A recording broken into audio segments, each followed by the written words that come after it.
नमस्कार किसान भाइयों, स्वागत है कृषि मंत्र में। मैं कृष्णा पाटीदार और आज हम बात करने वाले हैं सल्फर के बारे में। किसान साथियों, जैसा कि जो सल्फर है वो एक द्वितीयक पोषक तत्व है, बहुत ही महत्वपूर्ण पोषक तत्व है। किसान साथियों, इसका विशेष रूप से उपयोग यदि देखा जाए तो तिलहनी फसलों में विशेष रूप से उपयोग होता है सल्फर, क्योंकि यह तिलहनी फसलों में तेल की मात्रा को बढ़ाता है, साथ ही साथ उसकी गुणवत्ता में भी वृद्धि करता है। इसके अतिरिक्त अन्य फसलों में भी गुणवत्ता सुधार के लिए सल्फर का उपयोग होता है। किसान साथियों, सल्फर एक ऐसा तत्व है जो कि आपकी नाइट्रोजन की जो अपटेकिंग है उसको भी बढ़ाता है। सल्फर यदि आपका जाता है तो नाइट्रोजन का आपका यूटिलाइजेशन पौधे में बढ़ता है, जिससे आपकी फसल नाइट्रोजन को आसानी से उपयोग कर पाती है। इसके अतिरिक्त सल्फर का यदि उपयोग देखा जाए तो यह आपके फसलों में जो एंजाइमेटिक जो एंजाइम होते हैं इनको क्रियाशील करता है, जिससे आपकी फसल में विभिन्न क्रियाएं आसानी से हो पाती है।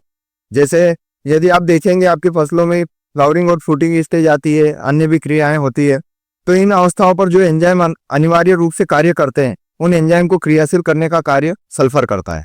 किसान साथियों, सल्फर को यदि आप उपयोग करना चाहें तो सल्फर आपको विभिन्न प्रकार से आप उपयोग करते हैं। एक पोषक तत्व के रूप में तो आप इसको द्वितीय पोषक तत्व है उपयोग करते ही हैं। आप बेसल फर्टिलाइजर में डालते हैं, फोलियर स्प्रे में आप डालते हैं। इसके अतिरिक्त सल्फर यदि आप देखेंगे तो आपके यहाँ कीटनाशक का भी कार्य करता है। आपके यहाँ मकड़ी के नियंत्रण के लिए, जो माइट्स के नियंत्रण के लिए सल्फर का उपयोग होता है। और सल्फर इसके अलावा यदि आप देखेंगे तो आपके यहाँ फंगीसाइड का भी कार्य करता है, मतलब फंगस पर भी बहुत अच्छे से नियंत्रण प्रदान करता है। इस तरीके से आप देखें सल्फर बहुत महत्वपूर्ण पोषक तत्व है, इसलिए अपनी फसलों में भी आवश्यकता लग रही है।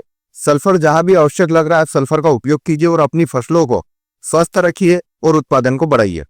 यदि आप चैनल पर नए हैं तो चैनल को सब्सक्राइब कर लीजिए, बेल आइकन पर क्लिक कीजिए ताकि खेती से जुड़ी जानकारी आपको मिलती रहे। और यदि आपकी फसल में किसी प्रकार से कोई समस्या आ रही है, आप उसका समाधान चाहते हैं, आप डिस्क्रिप्शन में जाइए, व्हाट्सएप ग्रुप से जुड़िए और आपकी जो भी समस्या हमें भेज दीजिए, हम उसका उचित समाधान आपको देंगे। धन्यवाद।